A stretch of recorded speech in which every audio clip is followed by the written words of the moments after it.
Pasamos a ortopedia y traumatología. El doctor Sergio Cortés. Muy bien, doctor. Buenas tardes. Buenas tardes, ¿cómo anda? Voy a compartir pantalla. Muy bien. Buenas tardes, soy Sergio Cortés, residente de cuarto año del Servicio de Ortopedia y Traumatología. Voy a hablar sobre la experiencia de nosotros como traumatólogos en la pandemia. Tenemos que el Servicio de Ortopedia y Traumatología consta de 37 médicos, los médicos especialistas son 20, residentes son 14, fellows son 3, y en la pandemia COVID-19 confirmados tuvimos 2 residentes hasta ahora y 5 médicos de planta. La estrategia que tuvo el Hospital Español durante la pandemia fue de suspensión de cirugías electivas, solamente se hicieron cirugías de emergencia, suspensión de controles de consultorio, solo se controló postoperatorio y pacientes de emergencia, de urgencia. Las salas COVID, se dividió salas COVID, salas no COVID, hubo licenciamiento del personal, medidas de distanciamiento social, testeos periódicos, testeos prequirúrgicos a pacientes. La educación médica continua se realizó por vía streaming. Tenemos que tener en cuenta que el COVID-19 se comporta como un síndrome de liberación de citoquinas que puede progresar a una falla multiorgánica. El monitoreo temprano de estos pacientes nos puede predecir qué pacientes pueden requerir unidad de cuidados intensivos.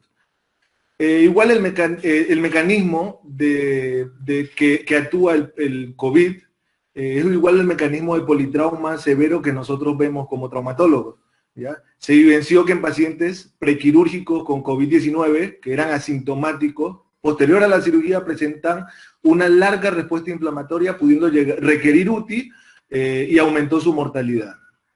Este es un artículo en el cual se publicó en agosto del 2020 con un nivel de evidencia 5, ¿ya? En el que nos demuestra esta respuesta de hiperinflamación y de coagulación, ¿ya? Que nos marca una hipótesis. Esta hipótesis es que los pacientes COVID amplifican la reacción inflamatoria inicial como respuesta a un trauma de baja energía, que nosotros en traumatología le llamamos first hit o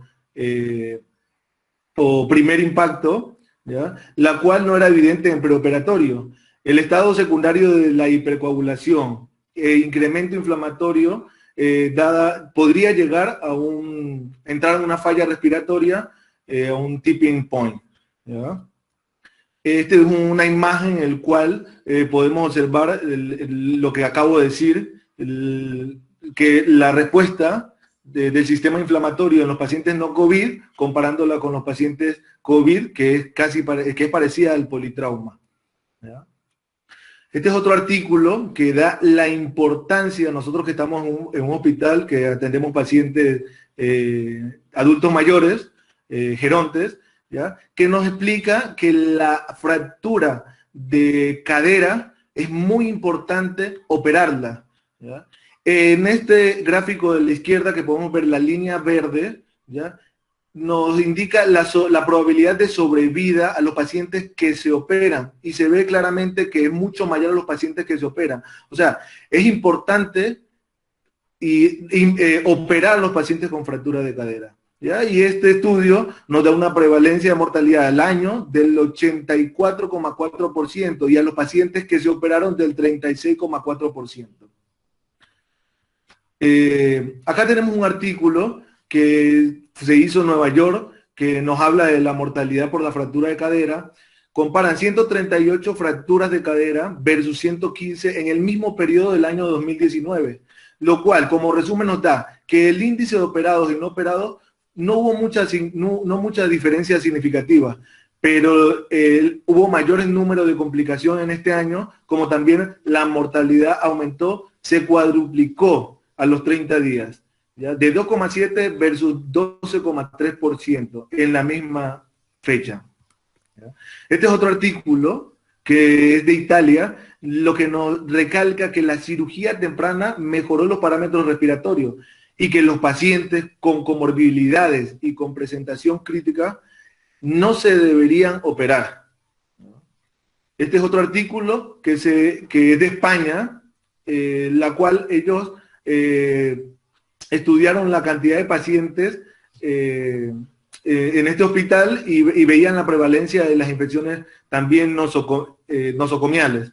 Un total de 288 pacientes, 6,48 pacientes tuvieron infección nosocomial, incluyendo al personal del servicio, los cuales en el servicio de traumatología en ese hospital eran 52, entre ellos 26 residentes, y diagnosticados por COVID fueron 4 residentes y 4 médicos de planta. Ellos, en este gráfico, remarcan los motivos de consulta comparados también con la cirugía realizada. E igual que nosotros en el Hospital Español, la mayoría fueron fracturas de cadera, ¿ya? Porque tratamos pacientes adultos mayores. La experiencia del Hospital Español de Buenos Aires, tenemos que entre el 20 de marzo hasta el 14 de septiembre del 2020, las principales cirugías traumatológicas son estas, y las mayores fueron cirugías de cadera, ¿ya? Y de muñeca. La fractura de estudio que hicimos nosotros entre el periodo del 20 de marzo y al 16 de junio de este año, nos dio como resultado, hicimos algo parecido a lo que hicieron en el artículo de Nueva York, comparamos los años anteriores y nos dimos cuenta que la cantidad de pacientes era casi igual, las fracturas, más o menos entre 50 pacientes, ¿ya? Pero la sobrevida era mucho menor. La mortalidad aumentó de 2,78 en el 2019 a 18,42 en el presente año, en esa misma fecha. Las fracturas de cadera, después tenemos en esta diapositiva algo un poco más extendido, del 20 de marzo al 16 de julio, lo cual la mortalidad se dio en 17,24%.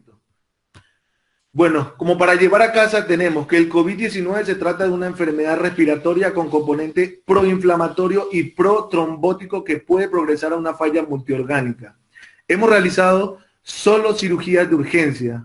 Similar índice de fracturas en pacientes mayores. Mortalidad a 30 días se cuadruplicó en fracturas de cadera, sean COVID positivo o COVID negativo, pero mayor incidencia, mayor mortalidad tenían los COVID positivos. Las fracturas son urgencias, sobre todo en ancianos. El COVID positivo asintomático no debe ser un impedimento para la cirugía. Muchas gracias. Muy bien, doctor. Muchas gracias. ¿Alguna pregunta para el doctor Cortés?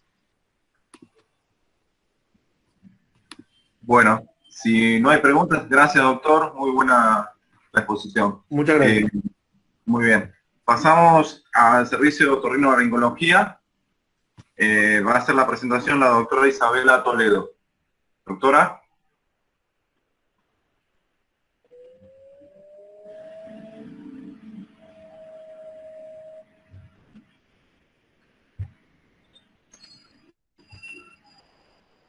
Doctora Toledo. Ahí va.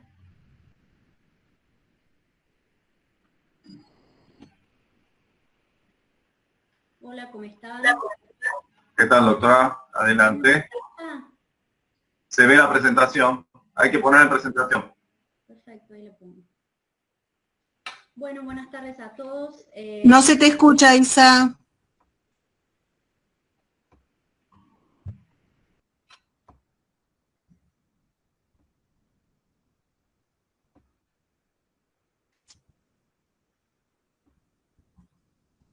¿Me escuchan ahora? Muy bajito. Ah, se escucha, se escucha. Sí, se escucha bien, estoy con el micrófono. Sí, se escucha. Bueno, bárbaro, voy a seguir entonces. Pero empiece a presentar, por favor. Sí, bueno, yo soy residente del servicio de otorrinolaringología, me llamo Isabela Toledo y bueno, les voy a presentar hoy nuestra experiencia respecto a la pandemia por el COVID-19, ¿sí? Para empezar a poner algunos puntos respecto a nuestra experiencia, sabemos que nuestra práctica diaria fue muy importante informarnos, ¿sí? Y llevar a la práctica todo lo que es los equipos de protección personal, ¿sí? Que acá están representados en el dibujo, que para nuestra área específica es de gran valor por un tema de que estamos expuestos a aerosoles constantemente, manejamos lo que son las vías aéreas, vía aérea respiratoria alta, ¿sí? Entonces nosotros tenemos que valernos de toda la aparatología que ya utilizamos en el cotidiano de la especialidad, es decir, en la realización de la rinoscopía, aspiraciones de conducto auditivo externo. Ya vimos que, bueno, se encontraron presencia viral a nivel de oído medio, entonces en los pacientes que concurrían por una hipoacusia súbita a causa de un tapón de cerumen o a predominio epidérmico y que requerían de nosotros realizar aspiración, ¿sí? Nosotros también estábamos expuestos, no solo vías aéreas altas, sino obviamente lo que es el tema otológico, ¿sí? En el examen de fauces también estuvimos expuestos a gran cantidad de aerosoles y en la realización de los exámenes de rinofibrolaringoscopía, por lo cual, además de todo lo que es el equipamiento de protección, nosotros instauramos un protocolo interno en el servicio que dentro de varios factores abarcaba la realización de personal experiente de lo que sea, desde un examen común en consultorios hasta, obviamente, el acto quirúrgico, cuando así se requería, ¿sí? Entonces, para redondear toda esta idea que empezamos a presentar, nosotros vimos estadísticas internacionales en las cuales demostraron que las especialidades médicas más afectadas a nivel de contagio por el virus, la primera de ellas fue otorrinolaringología, y luego vimos que también los expertos anestesiólogos y oftalmólogos también fueron afectados, obviamente, tratando de exceptuar lo que sean las actividades en unidades cerradas, como es UCP, como es UTI, ¿sí? Entonces, por eso es muy importante y empezamos a presentar el tema del equipamiento de protección y recalcar la dificultad que fue para nosotros, ¿sí? Realizar los atendimientos con los microscopios, con la rinofibro y todo lo que requiere de una consulta otorrinolaringológica, ¿sí? Asociada al EPP, a las máscaras faciales, antiparras y camisolines hemorrepelentes y demás. O sea, realmente para nosotros fue un adaptarse constante y aprimorar, ¿no? Porque además sabemos que los tiempos de exposición, en nuestro caso, ¿no? De manejo de aerosoles constantes y permanentes es una variable importante a tener en cuenta respecto a esta pandemia, ¿sí? Ahora les vamos a presentar las estadísticas de nuestro servicio respecto a la demanda espontánea mensual que vino desde el mes de marzo hasta agosto. Lo que vemos está claro en el gráfico, ¿sí? Una constante tendencia de crecimiento de la demanda espontánea en el consultorio, ¿sí? Ahí está dividido por género, pero más que nada lo importante tener en cuenta es el aumento significativo de los meses, entre los meses de marzo y agosto. Esto, bueno, se debe obviamente al comienzo, ¿no? Del año que estuvo implementada la cuarentena recién, ¿sí? En los cuales los servicios estuvieron limitados, y con el paso del tiempo también, como citaron los servicios anteriores, nosotros estuvimos realizando rastreos telefónicos de pacientes, ¿sí?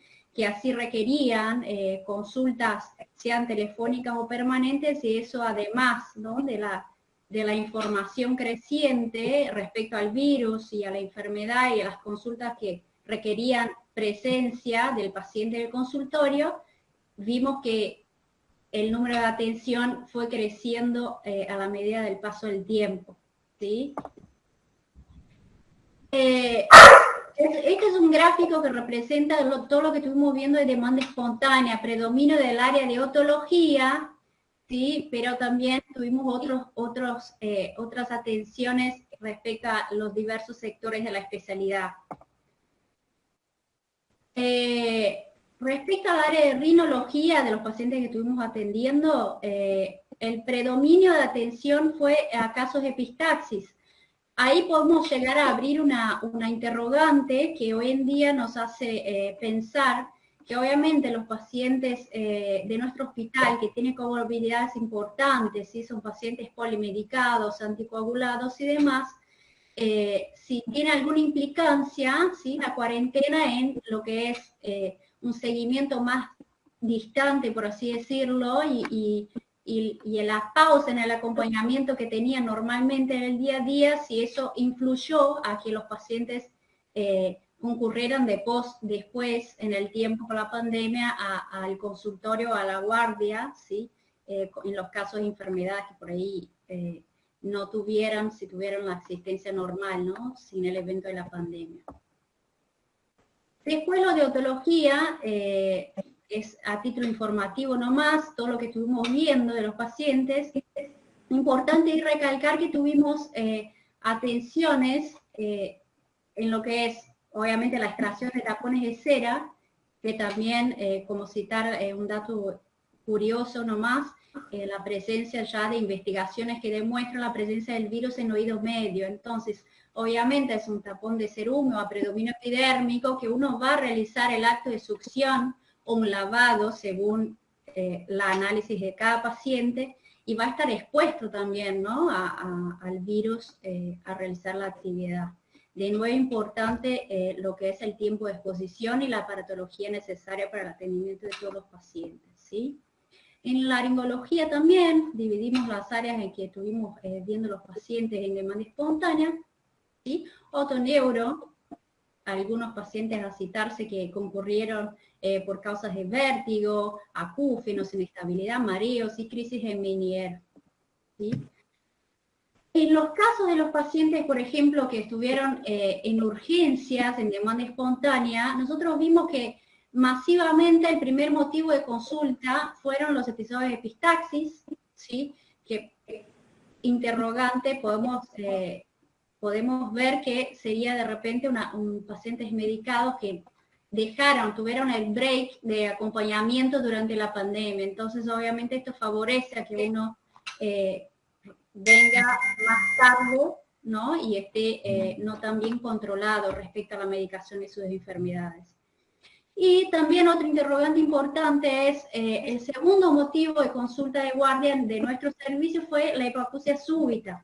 Nosotros sabemos ya que por sí es multifactorial, pero estaría de pensarse, y se habla en el medio, de que si la etiología de esta enfermedad, ¿no? Además de tantas otras, si el COVID estaría participando, ¿sí?, en la etiología de la hipoacusia súbita, por eso tantas consultas. Esto obviamente después que pase todo este periodo, vamos a tener estudios más metodológicos que nos van a decir si es así o no. Y la otra causa importante, la hipoacusia súbita, que solemos ver bastante en esta pandemia también, con llamada de atención, es el tema del estrés, ¿no? El momento de la pandemia va a generar una carga alostática importante a los pacientes, ¿no? Que pasan por eventos estresores, y que esto podría también de alguna forma hacernos pensar si esto sería algo en la implicancia de la presentación de esta enfermedad, ¿sí? Después están las otras causas de consultas de guardia, pero bueno, quería relatar los interrogantes respecto a las dos primeras causas de consulta de guardia, ¿sí? Que tienen relación con la pandemia. Pero, doctora, Sí. también estamos pasándonos mucho del tiempo. Bueno. Si se puede abreviar, muchas gracias. Sí, ahí concluyo. Bueno. Para citar, tuvimos un total de 22 interconsultas, y de cirugía realizamos 21 en los tiempos de marzo hasta agosto de este año, ¿sí? En el periodo de pandemia.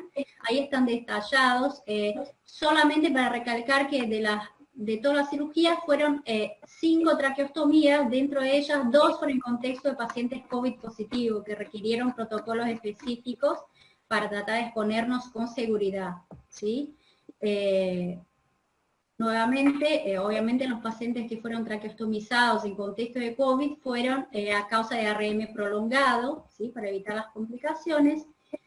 Ahí estuvimos realizando hisopados, para citar fueron un total de 353 hisopados entre los meses de marzo y agosto, sin contar el mes de septiembre, y sin contar los hisopados realizados en unidades externas al hospital, ¿sí?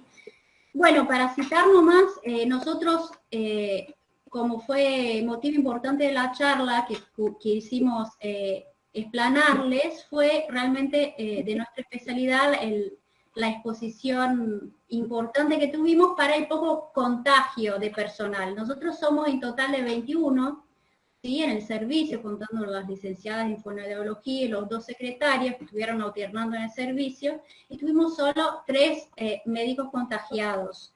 Uno de ellos, un médico de planta, y 2 médicas residentes, ¿sí? Corresponde al 14% de contagio en el servicio.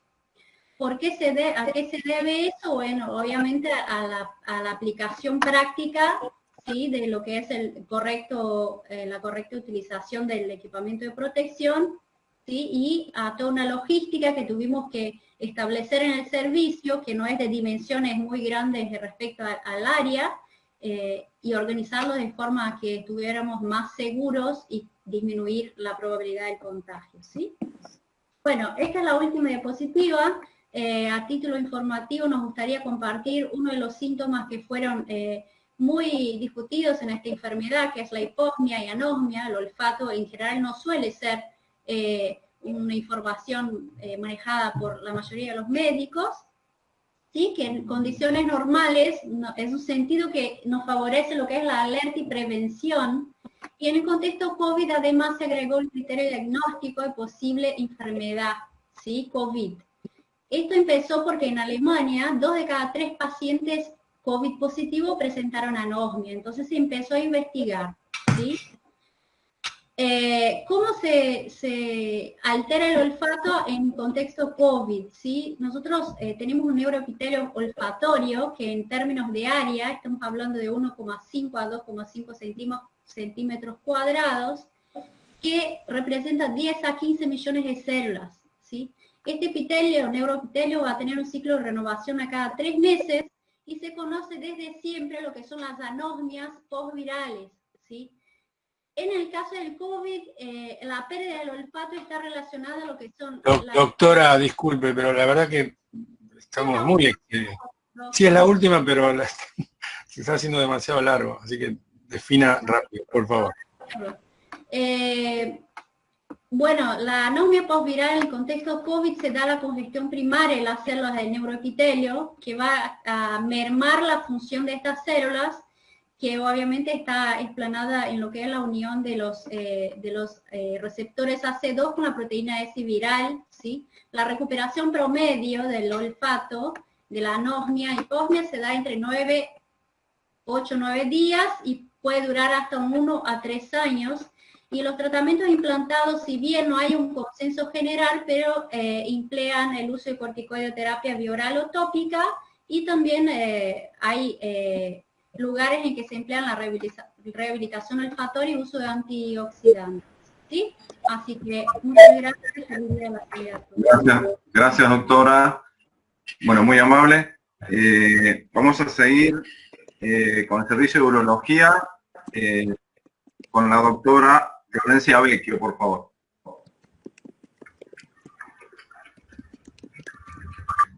Bueno, buenas tardes, perdón por este desperfecto. Nosotros somos del servicio de urología, el jefe es el doctor Gustavo Villar. Vamos a presentar un tema relacionado con la sección urooncología con el doctor Daniel Coppola, y mi nombre es Florencia Vecchio, yo soy residente de 4º año del servicio. El interrogante que nos planteamos es si la terapia de deprivación androgénica es protectora frente al COVID-19.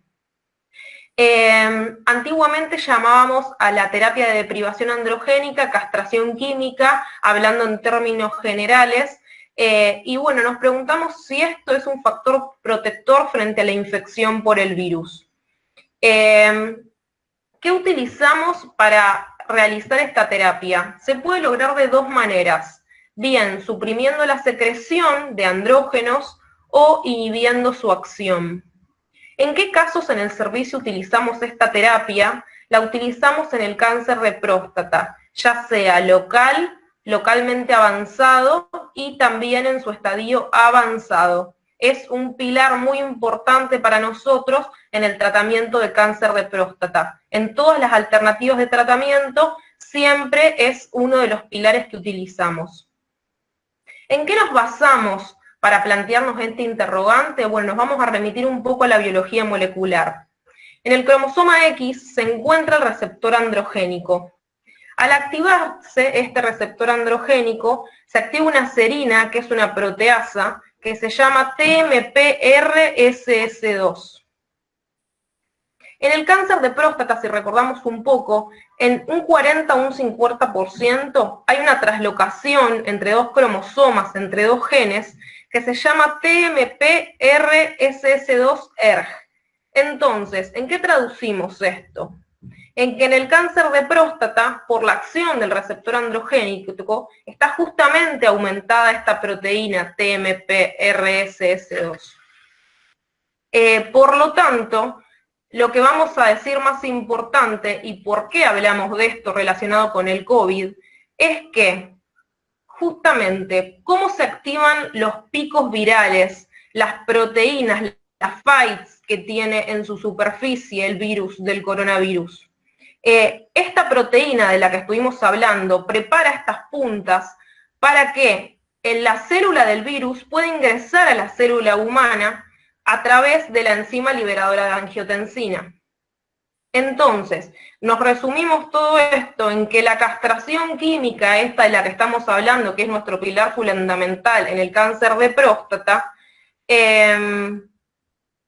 va a disminuir esta expresión de esta proteína y entonces el virus no va a poder ingresar a la célula humana. Encontramos un trabajo que comenzó a hacerse en abril de este año, cuando empieza el pico de la pandemia, en Véneto, Italia, en la cual se analizan 9.280 pacientes que se incluyen en el trabajo. Se incluyen tantos pacientes varones como mujeres, todos con resultados de hisopados positivos para SARS-CoV-19. Se concluye en que los pacientes masculinos tienen más complicaciones y están más tiempo hospitalizados, pero con la salvedad de que los pacientes con cáncer de próstata tuvieron menor riesgo de infección, por lo cual impresionan estar parcialmente protegidos frente al virus a causa de la terapia de deprivación androgénica.